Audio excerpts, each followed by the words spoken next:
In welding, again, come up here, Matt. So I'm going to show you basically without welding this. I stick my gun inside there. I want to rest the gun on the inside of the seam on that part of the gun, on the nozzle. So I'm resting it inside the seam like so. I don't want to turn this over like that and drag it out here, because then this part is dragging on open membrane. I can damage the membrane. So I rest the gun, this part of the tip inside the seam. And so that's that part. Now what is the difference between, how much room do I need to leave between my roller and the air?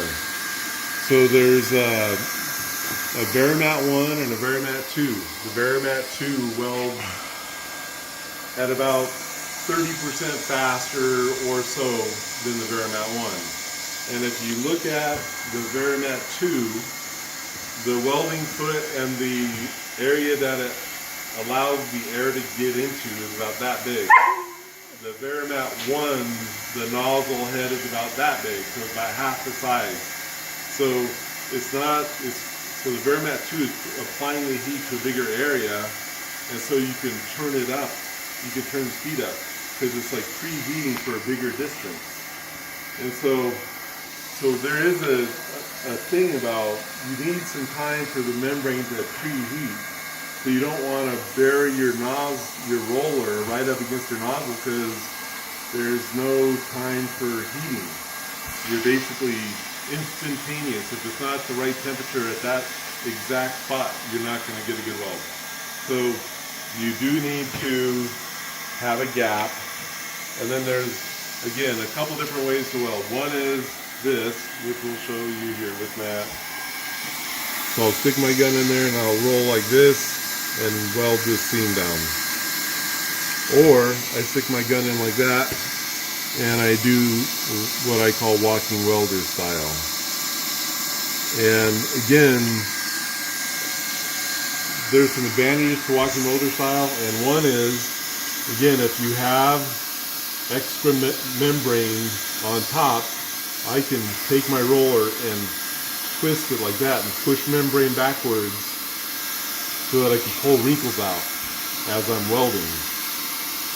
And so that's a benefit of doing a walking welder style. Where if I'm doing this method, it's hard to pull that membrane back to get rid of wrinkles. So walking welder style has some advantages in getting rid of wrinkles. Maybe also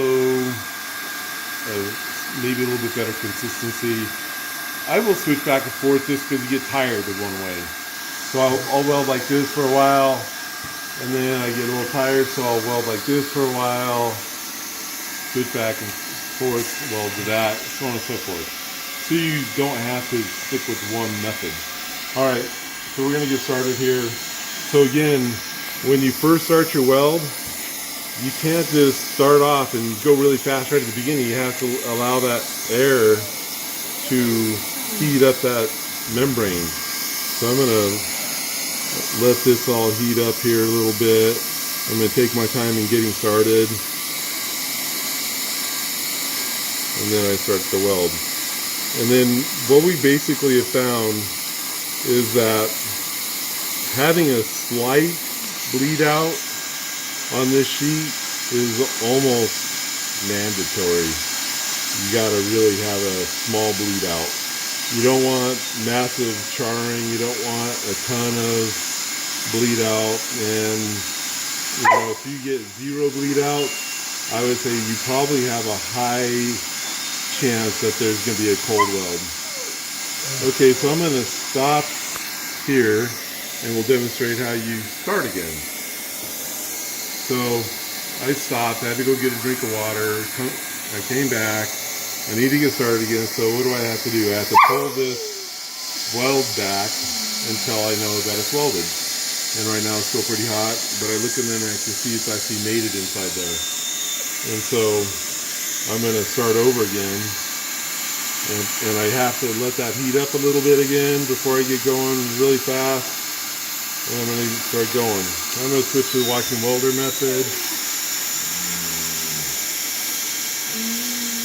So basically it's the same speed. I can use that technique to pull that membrane back if I have to.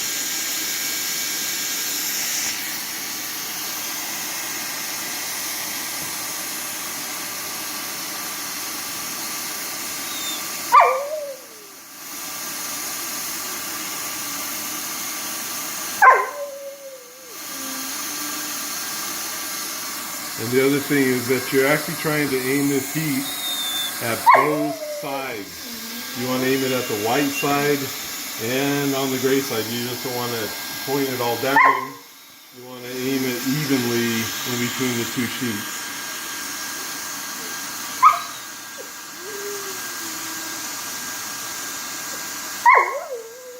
That's Wrigley talking down there. He wants to get up here and see what's going on.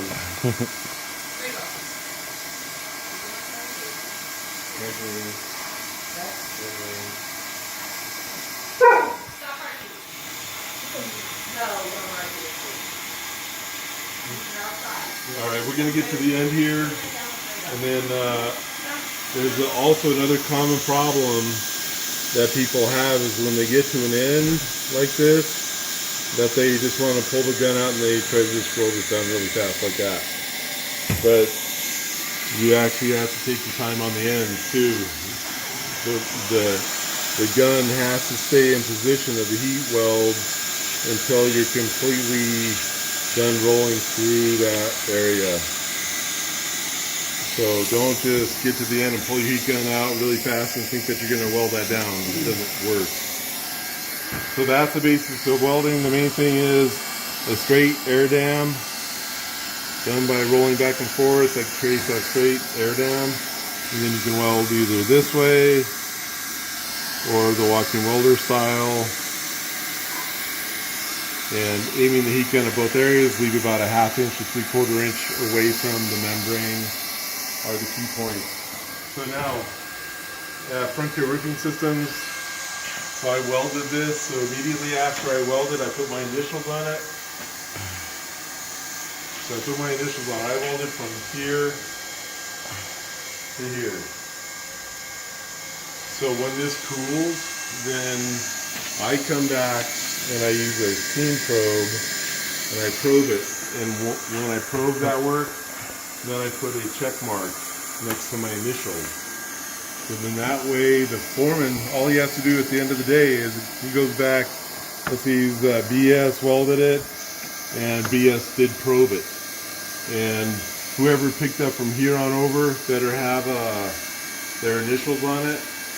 But that's the spot where the foreman's going to want to check is right at the connection between the two welds, because that's the highest likelihood of a void. But he knows that's where it is because I marked it. So that's the basics. We're going to come back and show you one more video about actually cutting this weld open and seeing if I have a good weld. Thanks.